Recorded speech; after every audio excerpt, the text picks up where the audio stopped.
now is talk about why securing certificates is not enough. Now, the bottom line is it's all about securing secrets, and we'll take you through. We've got some great demos lined up.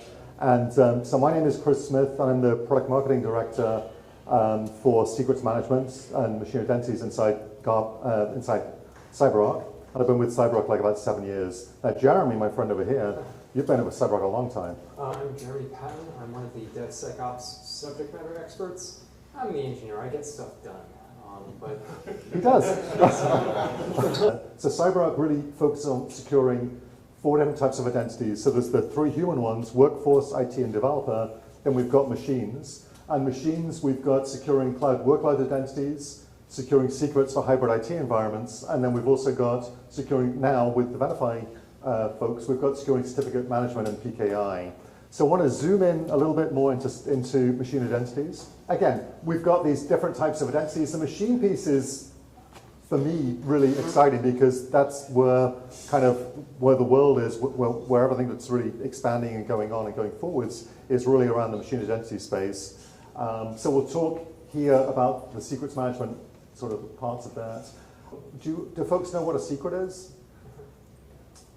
A little bit, okay. Well, I'm going to get Jeremy to jump in a little bit and talk about what a secret is. Yeah, secret, because it's such a generic term, and it is kind of generic, but it's different from privileged passwords, at least in my experience. So when we say secrets, we really mean any sort of secret value that applications, non-human identities, machines might want to use. In fact, certificates are a type of secret. Certificates are typically used for machines to trust each other. Am I talking to machine A, or is this an imposter? But it goes well beyond that. An application may need to have a password to log into different databases, an API key to log into cloud services, JOT tokens to authenticate to other systems as well. So it really goes way beyond certificates. We wanted to go through some of the challenges with this, where developers know that they need secrets, but typically they take the path of least resistance. I've been guilty of it myself. This could be simply storing a static secret inside of an application secret store. It could be hard-coding a secret in source code, who knows? But they're all out there. We need to find them. We need to get a handle on them so that we can start managing them just in the same way you might be managing certificates today. There's up to and over 45 times more secrets for applications than there are passwords for privileged human identities. And when you think about it, it kind of makes sense. The actual growth of the identity field is primarily in the machine identity space. Because a developer has one identity, maybe 2 if he has like a privileged account or she has a privileged account. But that developer could easily spin up 20 applications, and suddenly those 20 applications each need 5 secrets on their own. So you can easily see how this problem can balloon out of control very rapidly.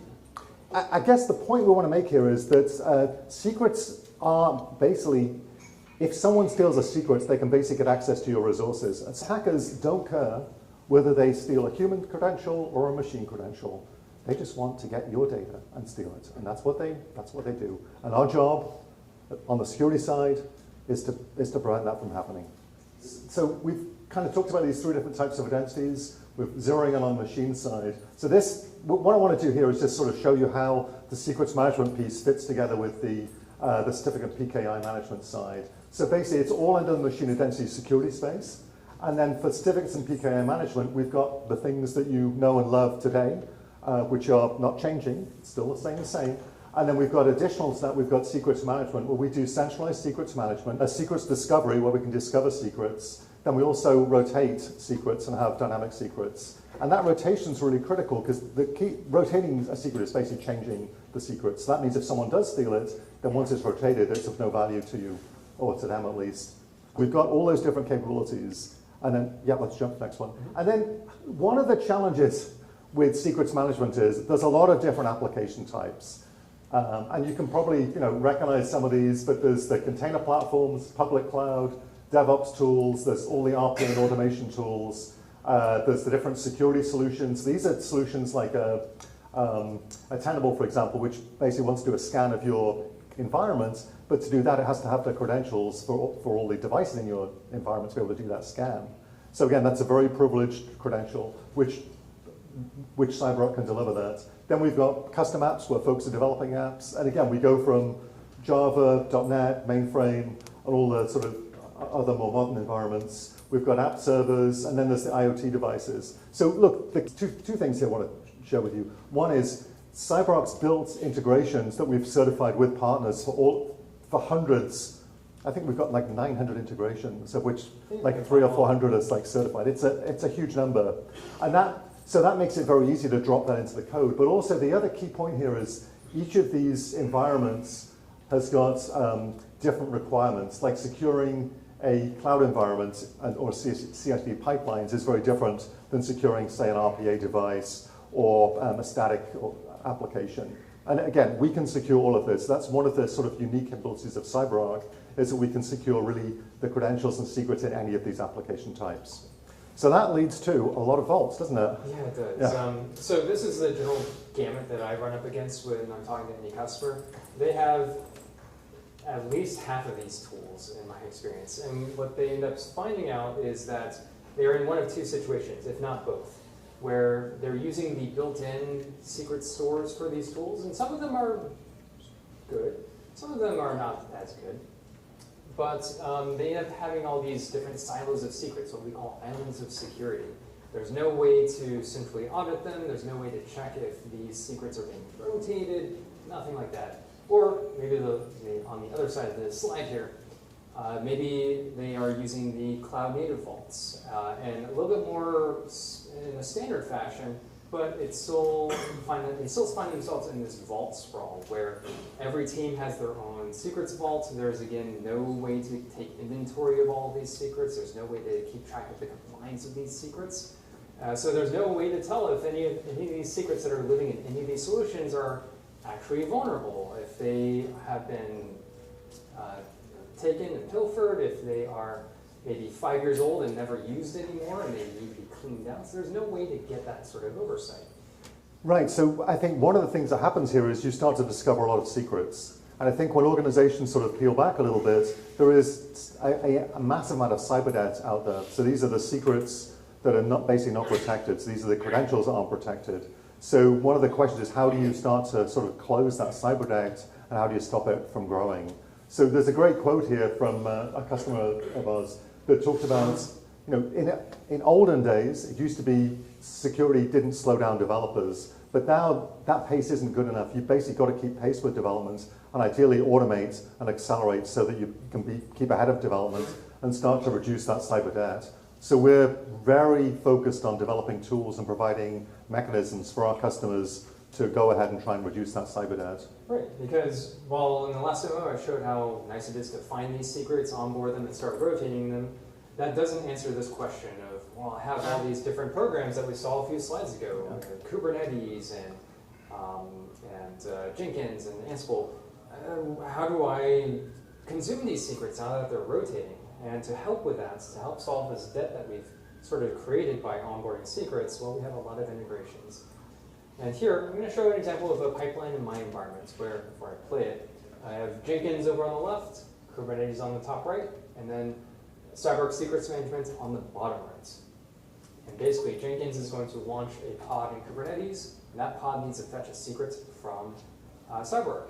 At the same time, Jenkins is going to tell CyberArk, hey, I got this pod that's about to run, and we need a secret for it. What's cool about this is that it's all zero trust based. Jenkins and Kubernetes are talking to CyberArk.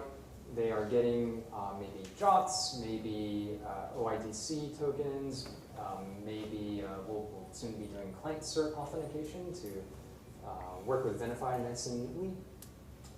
And yeah, so we've launched the pod with Jenkins. Jenkins has gone into Conjure, CyberArk Secrets Management, created the pod identity, said, yes, you have access to these secrets and no more. Then we run the pod, we check, we log in, make sure that it can receive the secret. It's logged into the database, everything is good to go. And the developer has not needed to type any extra code for this. In this example, we're using a sidecar to establish trust and hand off secrets. We have a lot of other ways to silently hand secrets to the applications, to the pods and whatnot. And I really want this to be certificate-based in the future. Request certificates, use certificates for trust. It should be pretty great. But yeah, you can head over to marketplace.cyberark.com. It's not a market. You're not actually accidentally going to buy six-figure software or anything. It's just a place to browse through and see what the integrations are, and grab the integrations if you have CyberArk. Excellent. So I've shown you. Actually, no. Yeah, let's jump in. So we want to talk now about sort of defense in depth and how you have like a layered approach to security. So the first step, as we just saw a few minutes ago, is really around discovery. So you've got to discover those secrets. And that's, in some respects, similar to what we can do with Venafi, is the capabilities of actually discovering the certificates, discovering certificates that are basically run by Shadow IT and those types of organizations. So again, we're offering very similar capabilities on the CyberArk side, but for secrets. And then once you've got those secrets discovered, as we talked about. We need to start managing them. So I showed one example of just feeding it through a spreadsheet. That's easy enough. You can do it by hand, maybe hire a small army of interns to onboard your secrets for you. But I'm an engineer, so I'm going to automate all this stuff. Everything that we're seeing in the demonstrations can be automated through our API calls, if not our integrations with your orchestration tools. I'll go into some of those a bit more later. And we want to make this also friendly for developers. We want to make sure that the developers also don't need to learn extra APIs when they don't need it, that they have client libraries and SDKs and things to make the actual trust and retrieval secrets as slick as possible for them. Right, so look, another thing is sort of detection of leaks. Now you say, look, we're putting things in a CyberArk vault. If it's secured in the vault, how can it possibly leak? Does a CyberArk vault leak secrets? No, it doesn't. But what happens is, you've got a developer. I'm just trying to do a quick demo for my boss or for a group that's coming in town. I don't really have time to, you know what I'll do? I'll just pull the secret that I need to use to access this database from an existing place. Sure, it's in CyberArk, I'll just pull that secret. You write it into your code. Oh, Bobby over there, he wants to borrow this code. I'll share it on a code repository. That secret just leaked. And that was just a stupid human error, but those things happen. Those things happen a lot. And if you talk to, we've got some partners up here, GitGuardian, for example, they've got a booth up here. They basically detect leaked secrets. So we've got an integration with GitGuardian where they can detect leaked secrets that have been leaked from the CyberArk vault. Again, and it's all through human error and sort of I had a friend do this, a developer friend. So he basically, he had a secret, it was compromised, so then he basically put it in a vault and secured it, but what he didn't do, he didn't rotate it, he didn't change it. Well, that's like, I've got a password, people know what my password is, but I'm going to put it safe, I'm not going to run it in my notebook anymore, but it doesn't matter, it's still out there. So those things happen, and then GitGuardian and other folks basically detect those leaks, and then once they've detected those leaks, then we can bring that secret back into CyberArk and then rotate it automatically. So that's one of the great things. And I think also on the automatic stuff, you heard the analyst from IDC, Katie Norton, talk about sort of automated remediation. Again, that's starting to happen now, where we're starting to see companies come out and start to automate the remediation process. And again, this is all because we've got thousands and thousands and growing numbers of secrets, and the key is really to be able to secure those as quickly and as automatically as possible. But sometimes things go wrong, don't they? They do go wrong sometimes. So yeah, I mean, Circle CI was a great example. So that is a code repository that got breached. And the remedy was fairly straightforward. It's just, they said to all their customers, just rotate your secrets. How the hell do you rotate all this? How do you do that? Well, if we were just looking at a vanilla environment, that would mean setting up a few dozen meetings, depending on the size of your company, talking to developers one by one and making sure that they rotate their secrets. Who knows if they actually did? And that's a nightmare. That's like a 3-month project to maybe get 90% of this stuff done. So when we're using CyberArk, when we've onboarded the secrets, used our APIs to automate that process, and let's say, yeah, we're using a tool, and the tool had a vulnerability, and now we have to rotate these secrets. Well, that's no problem if we're using CyberArk. Let's try to rotate all these secrets. So we have all these secrets onboarded from before, and now it's time to rotate them. Panic, we've been breached. all of our database credentials are vulnerable. Let's rotate them. So I'm going to head into a more administrative view of CyberArk. Simply select all of the secrets and click the change button. It's really that easy. And again, it's all agentless, so CyberArk will reach out to the system, be they databases or cloud services or applications, servers, talk to them over secure APIs, rotate the secrets. You don't need to install an agent at any point, which is very nice. Did it keep going? Yeah, it's still going. We're just waiting for the rotation to actually finish. It does take a minute for us to reach out and talk to everything, but this would be many hours of work otherwise.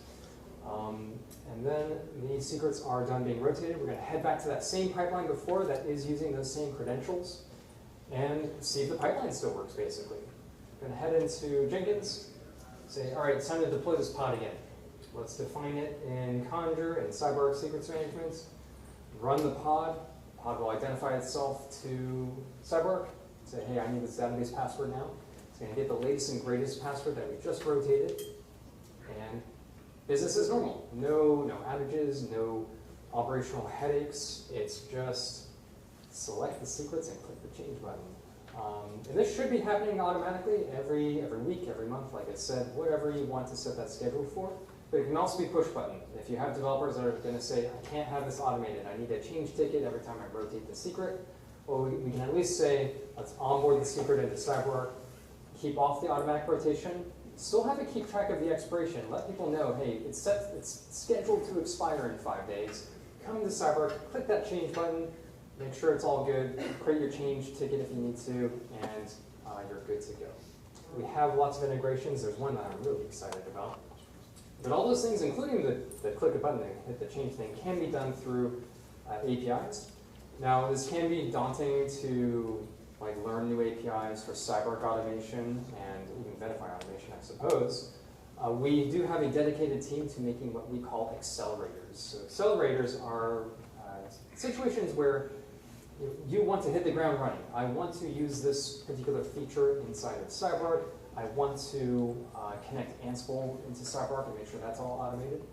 All these accelerators are not only demos and examples, but they're also launch points. You can actually take them, you can build off of them, and hook them into your environments to be production ready. But what I was really excited about is very recently we released a Terraform onboarding provider. But what we have now is when Terraform spins up a new resource and it has a secret, that what does it do with it? It's a new admin secret for an application.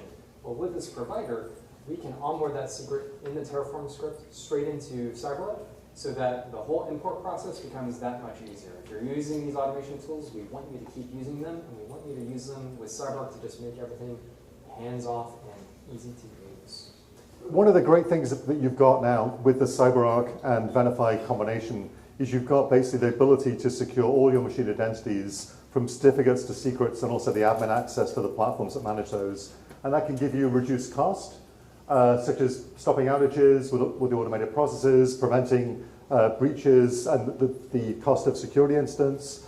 The second point is here we can reduce risk faster. That's really important. It's not just about reducing risk, it's about reducing risk faster. So for that, the secrets management solutions are really focused on enabling security to give the security teams the tools that they can give developers to meet developers where they are, so that developers don't have to change their workflows. They can keep using, if they're using the built-in native tools in AWS, AWS Secrets Manager or AKV, whatever, then they can basically just keep on doing that. But security can secure those tools. And as Jeremy showed you, you can basically see what's in those vaults. And again, the third point is it's all about increasing efficiency and enabling security to do more with less. Because all the time you're being asked to do more with less and the environment's more complex. It's a team sport here.